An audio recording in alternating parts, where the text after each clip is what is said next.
اللهم صل على سيدنا محمد. بسم الله الرحمن الرحيم. يسبح لله ما في السماوات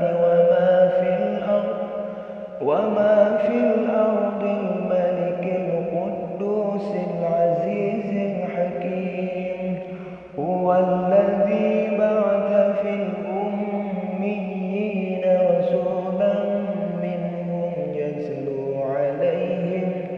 يتلو عليهم آياته ويزكيهم ويعلمهم الكتاب والحكمة وإن كانوا من قبل لفي ضلال مبين. وآخرين منهم لما يلحقوا بهم وهو العزيز الحكيم.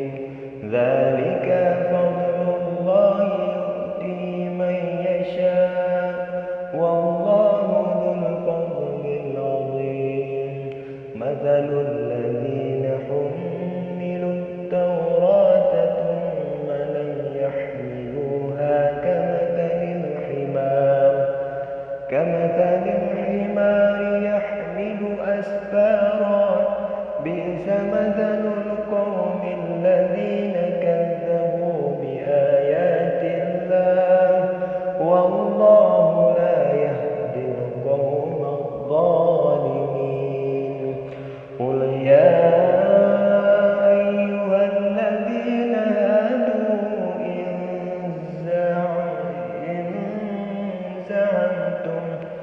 إن زعمتم إنكم أولياء لله من دون الناس فتمنوا الموت إن كنتم صادقين ولا يتمنونه أبدا بما قدمت أيديهم والله عليم بالظالمين. قل إن الموت الذي تفرون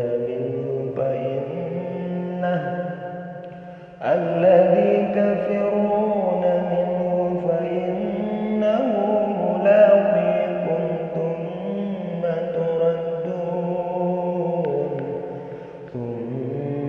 تردون إلى عالم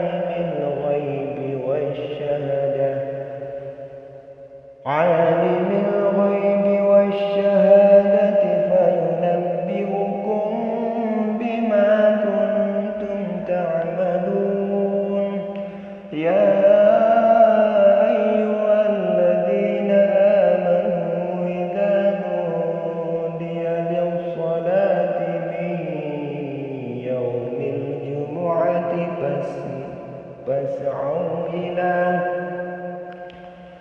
من يوم الجمعة فاسمعوا إلى ذكر الله وذروا البيع ذلكم خير لكم إن كنتم تعلمون. فإذا قضيت الصلاة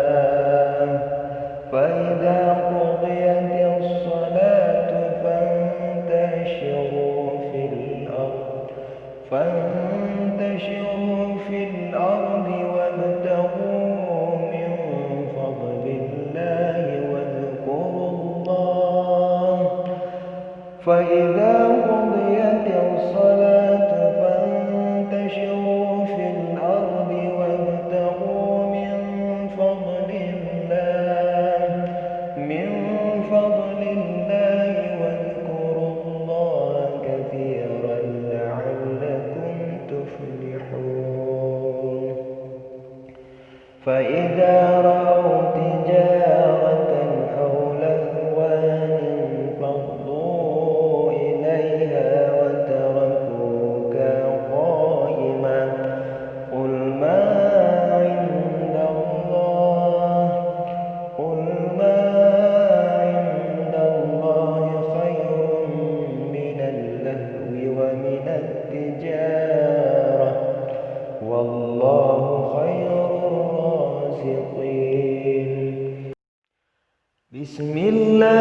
الرحمن الرحيم والفجر وليال عشر والشفع والوتر والليل إذا يسر هل في ذلك قسم لذي حجر ألم تر كيف فعل ربك بعاد إرم ذات العماد التي لم يخلق مثلها في البلاد وثمود الذين جابوا الصخر بالواد وفرعون ذي الأوتاد الذين طغوا في البلاد فأكثروا فيها الفساد فصب عليهم ربك سوط عذاب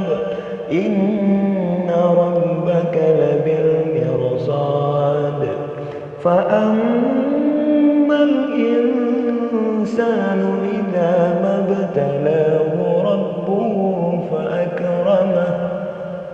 إذا ما ابتلاه ربه فأكرمه ونعمه فيقول ربي أكرمن وأما إذا ما ابتلاه فقدر عليه رزقه فيقول ربي أهانن كلا بل لا تكرمون اليتيم ولا تحاضون على طعام المسكين وتأكلون التراث أكلا لما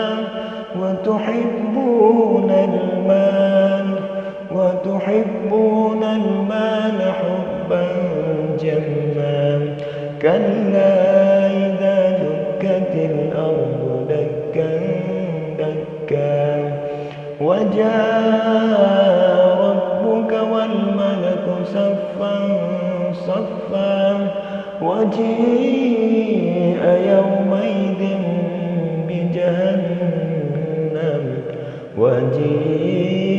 يومئذ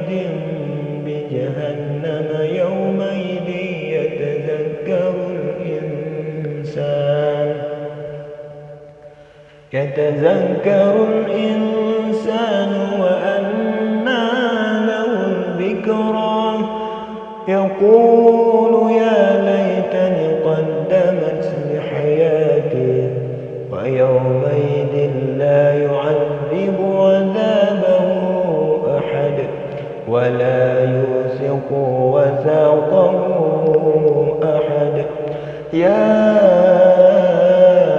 أيتها النفس المطمئنة ارجعي إلى